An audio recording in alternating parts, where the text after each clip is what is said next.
شروع اللہ کے نام سے جو بڑا مہربان نہایت رحم والا ہے۔ الف لام میم۔ کیا لوگ یہ خیال کیے ہوئے ہیں کہ صرف یہ کہنے سے کہ ہم ایمان لے آئے چھوڑ دیے جائیں گے اور ان کی آزمائش نہیں کی جائے گی؟ اور جو لوگ ان سے پہلے ہو چکے ہیں ہم نے ان کو بھی آزمایا تھا اور ان کو بھی آزمائیں گے، سو خدا ان کو ضرور معلوم کرے گا جو اپنے ایمان میں سچے ہیں اور ان کو بھی جو جھوٹے ہیں۔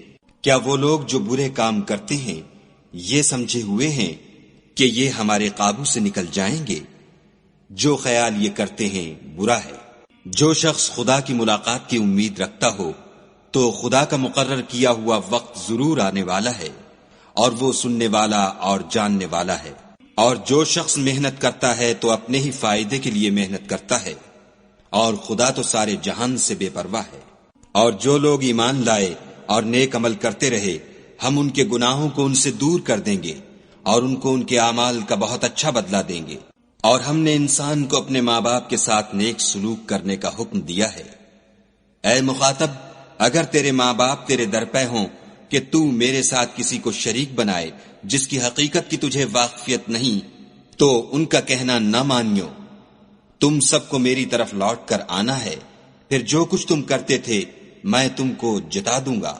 اور جو لوگ ایمان لائے اور نیک عمل کرتے رہے ان کو ہم نیک لوگوں میں داخل کریں گے۔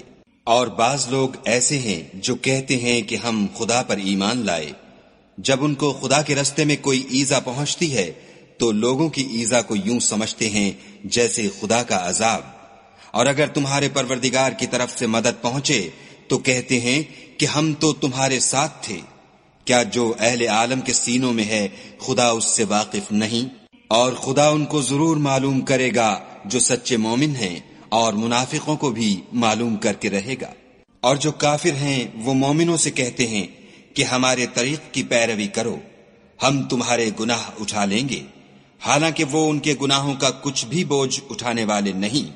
کچھ شک نہیں کہ یہ جھوٹے ہیں، اور یہ اپنے بوجھ بھی اٹھائیں گے اور اپنے بوجھوں کے ساتھ اور لوگوں کے بوجھ بھی۔ اور جو بہتان یہ باندھتے رہے قیامت کے دن ان کی ان سے ضرور پرسش ہوگی۔ اور ہم نے نوح کو ان کی قوم کی طرف بھیجا تو وہ ان میں 50 برس کم 1000 برس رہے، پھر ان کو طوفان کے عذاب نے آ پکڑا اور وہ ظالم تھے۔ پھر ہم نے نوح کو اور کشتی والوں کو نجات دی اور کشتی کو اہل عالم کے لیے نشانی بنا دیا۔ اور ابراہیم کو یاد کرو جب انہوں نے اپنی قوم سے کہا کہ خدا کی عبادت کرو اور اس سے ڈرو، اگر تم سمجھ رکھتے ہو تو یہ تمہارے حق میں بہتر ہے۔ تم تو خدا کو چھوڑ کر بتوں کو پوجتے اور طوفان باندھتے ہو، تو جن لوگوں کو تم خدا کے سوا پوجتے ہو وہ تم کو رزق دینے کا اختیار نہیں رکھتے۔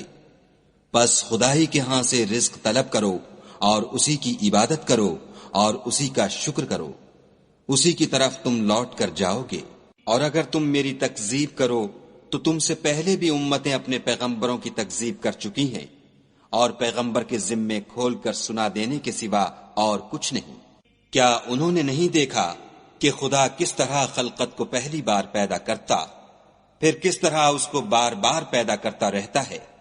یہ خدا کو آسان ہے۔ کہہ دو کہ ملک میں چلو پھرو اور دیکھو کہ اس نے کس طرح خلقت کو پہلی دفعہ پیدا کیا ہے، پھر خدا ہی پچھلی پیدائش پیدا کرے گا۔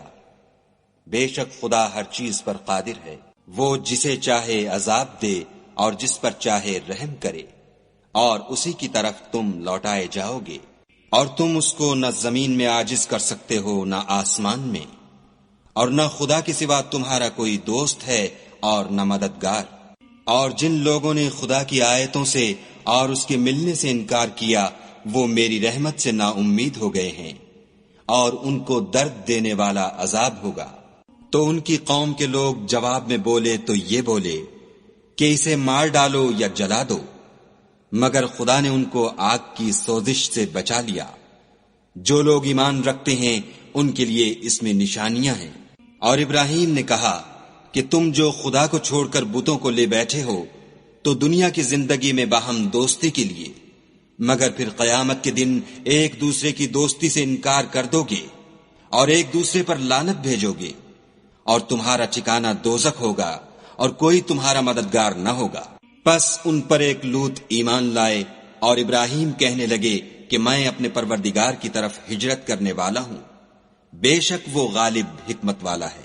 اور ہم نے ان کو اسحاق اور یعقوب بخشے اور ان کی اولاد میں پیغمبری اور کتاب مقرر کر دی، اور ان کو دنیا میں بھی ان کا صلہ عنایت کیا، اور وہ آخرت میں بھی نیک لوگوں میں ہوں گے۔ اور لوط کو یاد کرو جب انہوں نے اپنی قوم سے کہا کہ تم عجب بے حیائی کے مرتکب ہوتے ہو، تم سے پہلے اہل عالم میں سے کسی نے ایسا کام نہیں کیا۔ کیا تم لذت کے ارادے سے لونڈوں کی طرف مائل ہوتے اور مسافروں کی رہزنی کرتے ہو اور اپنی مجلسوں میں ناپسندیدہ کام کرتے ہو؟ تو ان کی قوم کے لوگ جواب میں بولے تو یہ بولے کہ اگر تم سچے ہو تو ہم پر عذاب لے آؤ۔ لوط نے کہا کہ اے میرے پروردگار، ان مفسد لوگوں کے مقابلے میں مجھے نصرت عنایت فرما۔ اور جب ہمارے فرشتے ابراہیم کے پاس خوشی کی خبر لے کر آئے تو کہنے لگے کہ ہم اس بستی کے لوگوں کو ہلاک کر دینے والے ہیں کہ یہاں کے رہنے والے نافرمان ہیں۔ ابراہیم نے کہا کہ اس میں تو لوط بھی ہیں۔ وہ کہنے لگے کہ جو لوگ یہاں رہتے ہیں ہمیں سب معلوم ہیں، ہم ان کو اور ان کے گھر والوں کو بچا لیں گے بجز ان کی بیوی کے کہ وہ پیچھے رہنے والوں میں ہوگی۔ اور جب ہمارے فرشتے لوط کے پاس آئے تو وہ ان کی وجہ سے ناخوش اور تنگ دل ہوئے۔ فرشتوں نے کہا کچھ خوف نہ کیجیے اور نہ رنج کیجیے، ہم آپ کو اور آپ کے گھر والوں کو بچا لیں گے، مگر آپ کی بیوی کے پیچھے رہنے والوں میں ہوگی۔ ہم اس بستی کے رہنے والوں پر اس سبب سے کہ یہ بد کرداری کرتے رہے ہیں آسمان سے عذاب نازل کرنے والے ہیں، اور ہم نے سمجھنے والے لوگوں کے لیے اس بستی سے ایک کھلی نشانی چھوڑ دی۔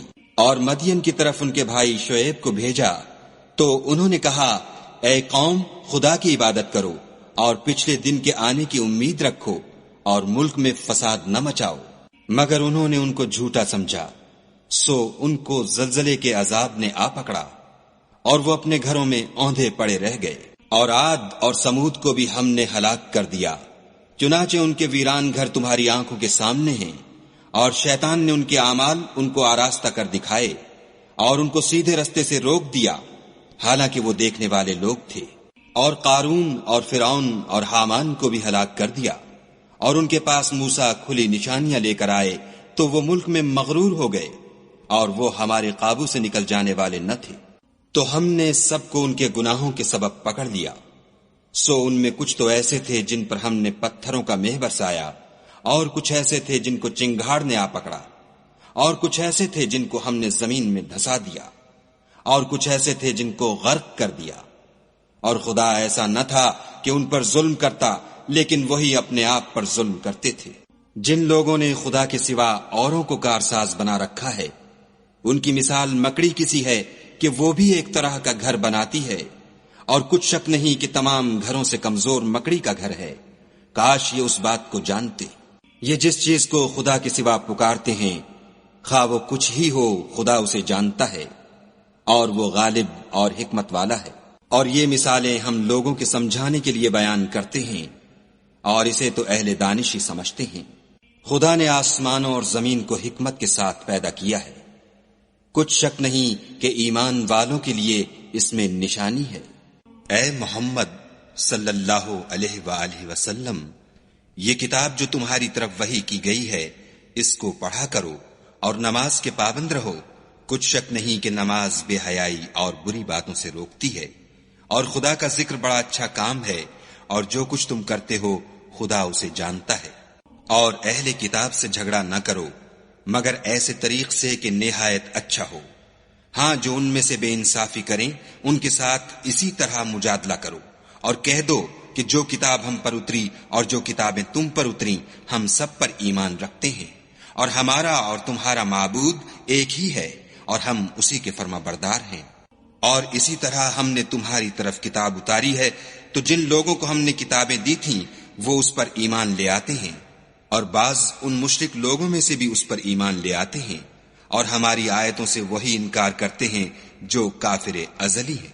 اور تم اس سے پہلے کوئی کتاب نہیں پڑھتے تھے، اور نہ اسے اپنے ہاتھ سے لکھ ہی سکتے تھے، ایسا ہوتا تو اہل باطل ضرور شک کرتے، بلکہ یہ روشن آیتیں ہیں جن لوگوں کو علم دیا گیا ہے ان کے سینوں میں محفوظ، اور ہماری آیتوں سے وہی لوگ انکار کرتے ہیں جو بے انصاف ہیں۔ اور کافر کہتے ہیں کہ اس پر اس کے پروردگار کی طرف سے نشانیاں کیوں نازل نہیں ہوئیں؟ کہہ دو کہ نشانیاں تو خدا ہی کے پاس ہیں، اور میں تو کھلم کھلا ہدایت کرنے والا ہوں۔ کیا ان لوگوں کے لیے یہ کافی نہیں کہ ہم نے تم پر کتاب نازل کی جو ان کو پڑھ کر سنائی جاتی ہے؟ کچھ شک نہیں کہ مومن لوگوں کے لیے اس میں رحمت اور نصیحت ہے۔ کہہ دو کہ میرے اور تمہارے درمیان خدا ہی گواہ کافی ہے، جو چیز آسمانوں میں اور زمین میں ہے وہ سب کو جانتا ہے۔ اور جن لوگوں نے باطل کو مانا اور خدا سے انکار کیا وہی نقصان اٹھانے والے ہیں۔ اور یہ لوگ تم سے عذاب کے لیے جلدی کر رہے ہیں، اگر ایک وقت مقرر نہ ہو چکا ہوتا تو ان پر عذاب آ بھی گیا ہوتا، اور وہ کسی وقت میں ان پر ضرور ناگہاں آ کر رہے گا، اور ان کو معلوم بھی نہ ہوگا۔ یہ تم سے عذاب کے لیے جلدی کر رہے ہیں، اور دوزخ تو کافروں کو گھیر لینے والی ہے۔ جس دن عذاب ان کو ان کے اوپر سے اور نیچے سے ڈھانک لے گا، اور خدا فرمائے گا کہ جو کام تم کیا کرتے تھے اب ان کا مزہ چکھو۔ اے میرے بندو، جو ایمان لائے ہو، میری زمین فراخ ہے، تم میری ہی عبادت کرو۔ ہر متنفس موت کا مزہ چکھنے والا ہے، پھر تم ہماری ہی طرف لوٹ کر آؤ گے۔ اور جو لوگ ایمان لائے اور نیک عمل کرتے رہے ان کو ہم بہشت کے اونچے اونچے محلوں میں جگہ دیں گے، جن کے نیچے نہریں بہ رہی ہیں، ہمیشہ ان میں رہیں گے۔ نیک عمل کرنے والوں کا یہ خوب بدلہ ہے، جو صبر کرتے اور اپنے پروردگار پر بھروسہ رکھتے ہیں۔ اور بہت سے جانور ہیں جو اپنا رزق اٹھائے نہیں پھرتے، خدا ہی ان کو رزق دیتا ہے اور تم کو بھی، اور وہ سننے والا اور جاننے والا ہے۔ اور اگر ان سے پوچھو کہ آسمانوں اور زمین کو کس نے پیدا کیا اور سورج اور چاند کو کس نے تمہارے زیر فرمان کیا، تو کہہ دیں گے خدا نے۔ تو پھر یہ کہاں الٹے جا رہے ہیں؟ خدا ہی اپنے بندوں میں سے جس کے لیے چاہتا ہے روزی فراخ کر دیتا ہے، اور جس کے لیے چاہتا ہے تنگ کر دیتا ہے۔ بے شک خدا ہر چیز سے واقف ہے۔ اور اگر تم ان سے پوچھو کہ آسمان سے پانی کس نے برسایا، پھر اس سے زمین کو اس کے مرنے کے بعد کس نے زندہ کیا، تو کہہ دیں گے کہ خدا نے۔ کہہ دو کہ خدا کا شکر ہے، لیکن ان میں اکثر نہیں سمجھتے۔ اور یہ دنیا کی زندگی تو صرف کھیل اور تماشا ہے، اور ہمیشہ کی زندگی کا مقام تو آخرت کا گھر ہے۔ کاش یہ لوگ سمجھتے۔ پھر جب یہ کشتی میں سوار ہوتے ہیں تو خدا کو پکارتے اور خالص اسی کی عبادت کرتے ہیں، لیکن جب وہ ان کو نجات دے کر خشکی پر پہنچا دیتا ہے تو جھٹ شرک کرنے لگ جاتے ہیں، تاکہ جو ہم نے ان کو بخشا ہے اس کی ناشکری کریں اور فائدہ اٹھائیں۔ سو خیر عنقریب ان کو معلوم ہو جائے گا۔ کیا انہوں نے نہیں دیکھا کہ ہم نے حرم کو مقام امن بنایا ہے اور لوگ ان کے گرد و نواح سے اچک لیے جاتے ہیں؟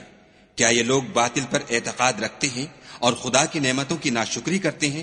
اور اس سے ظالم کون جو خدا پر جھوٹ بہتان باندھے یا جب حق بات اس کے پاس آئے تو اس کی تکذیب کرے؟ کیا کافروں کا ٹھکانہ جہنم میں نہیں ہے؟ اور جن لوگوں نے ہمارے لیے کوشش کی ہم ان کو ضرور اپنے رستے دکھا دیں گے، اور خدا تو نیکوکاروں کے ساتھ ہے۔